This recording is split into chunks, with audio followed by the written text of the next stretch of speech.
I was thinking about this really small passage in the Bible today and how it applies to leadership. And it's really, really smart.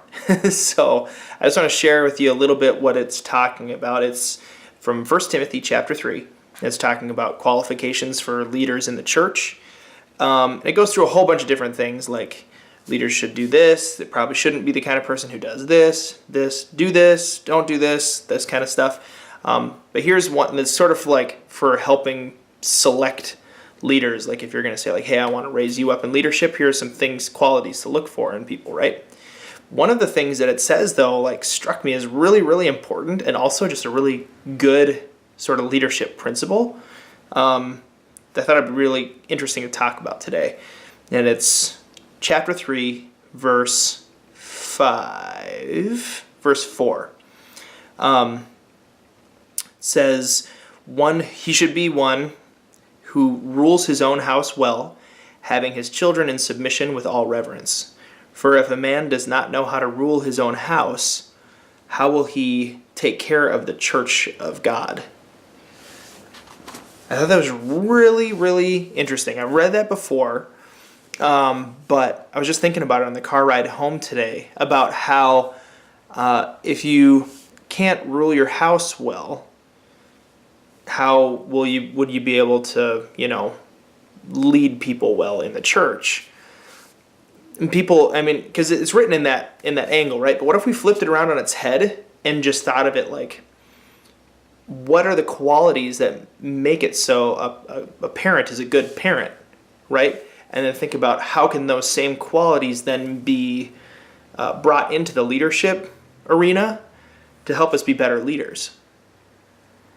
Because if it's true that a parent who raises their children well and rules their household well and is like a loving parent who is graceful with their kids but also helps them succeed and helps them to act in ways that are going to help them be accepted by society rather than like thrown into a prison cell.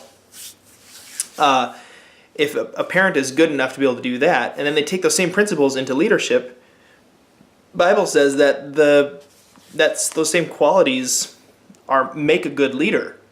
So I was just kind of thinking about that today a little bit, and just how we could approach leadership from this standpoint and probably have an easier time with some of the harder parts of leadership. I personally don't like confrontation. I have a really hard time. I do it, but I do it reluctantly.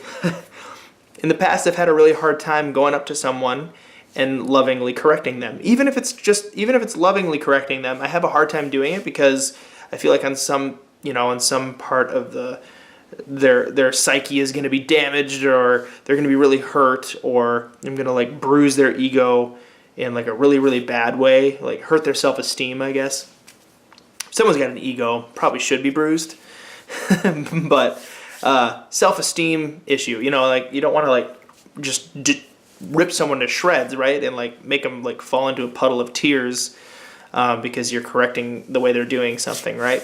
And especially in the music arena, it's kind of like a touchy thing to go up and like, it's hard to go up to somebody and say, hey, I need you to change this, because it's their craft. It's not just their craft. A lot of times, especially if it's a voice, right? It has something to do with their voice. And we have to walk up to people sometimes and say like, hey, your hair's disheveled, like you look kind of sloppy, like figure out ways to like actually address things with people. Sometimes is kind of tough. And especially in the church, right? You want to be as kind and loving as you possibly can. So it's really, really hard sometimes to just walk up to somebody and just say it like it is. I feel like in the business world, there are certain expectations of how your boss is going to treat you. That is very much like, yeah, boss is probably going to come and confront me about a thing I'm doing wrong. That's just what that's like.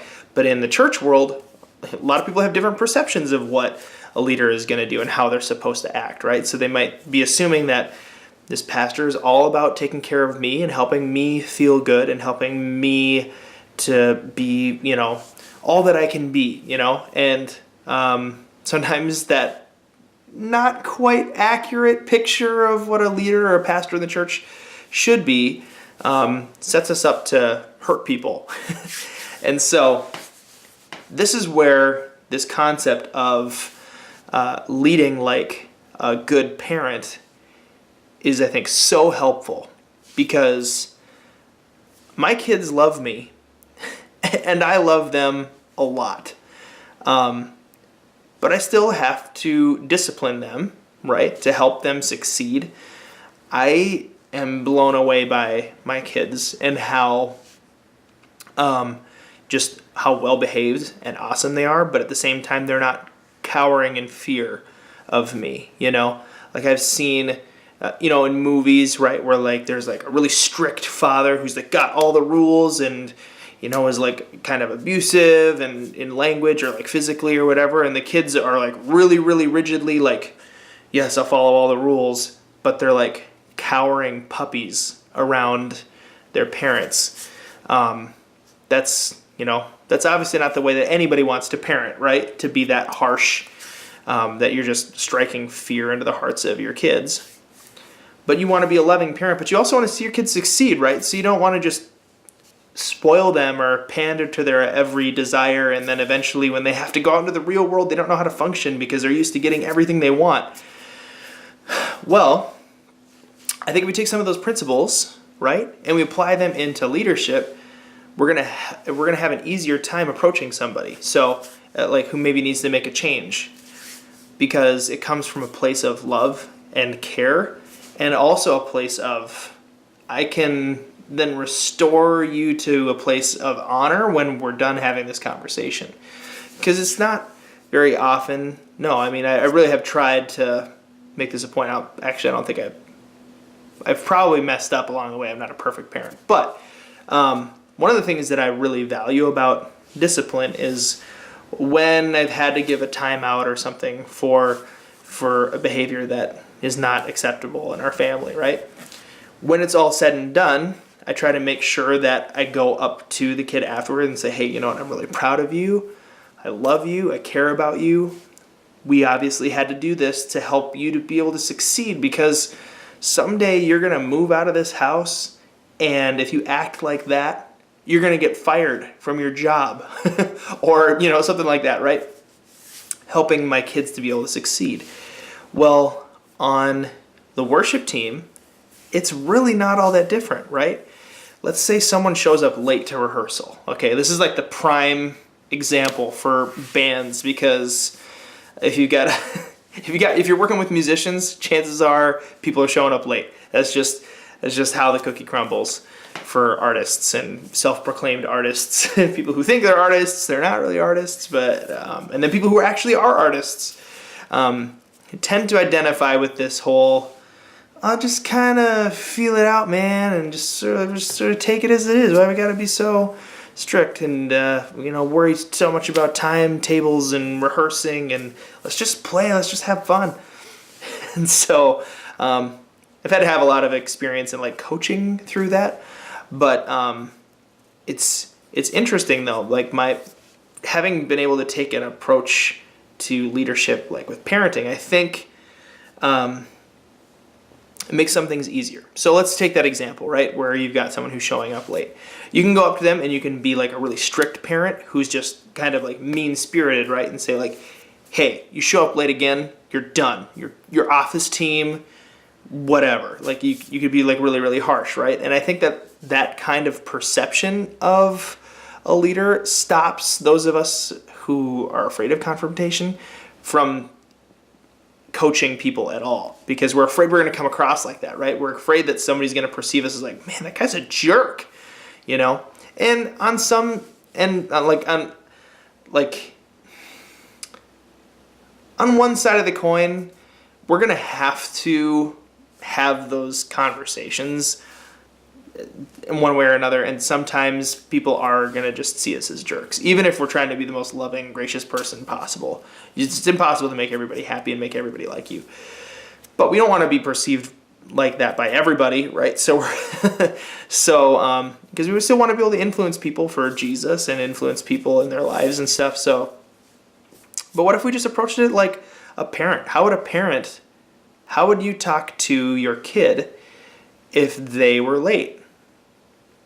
You'd tell them straight. You'd be like, hey, we agreed that you're gonna show up on time for this. This is like the fourth time that you've been late. We've got to have a conversation about this. I want to see like what I can do to help you be on time more. What are the consequences going to be if you continue to show up late? Let's have a conversation about this because we need to make sure that we're not wasting other people's time. Like, you see how this is more like just taking the angle of like, you're my kid and I care about you makes the conversation so much nicer and involves them a little bit more in the conversation rather than just like, this is how it is and you're fired. On the other end, like, it's not like we avoided the conversation, because if your kid is doing something that is not okay, you owe it to them as their parent to be gracious enough to actually help them get better and help them not continue to be dysfunctional in society, right? And so it makes me, I noticed that like this way of thinking about leadership has really helped me to have the hard conversations, because they're not so hard anymore. They're just, I care about you enough to make sure that we adjust this part of you for your sake and for the sake of the people around you, but most of all for your sake. Because like, I parent my kids not because I want them to behave, but because I want other people to see them and go like, wow, those are really great kids and they're happy and they feel loved by their parents and they're super respectful and honorable to people around them. And like, who wouldn't want those same things for their team, right? Wow, look at that team. They're so honorable and respectful, and they're so responsible, and they always do their best, and they love their leader, and their leader loves them. Like, that sounds like an amazing team, and it's so strange that somehow we've separated this idea of parenting from leadership. But good parenting is good leadership, and good leadership is a lot like good parenting. So anyway, those are my thoughts for today. I'd love to hear what you guys think about that in the comments below.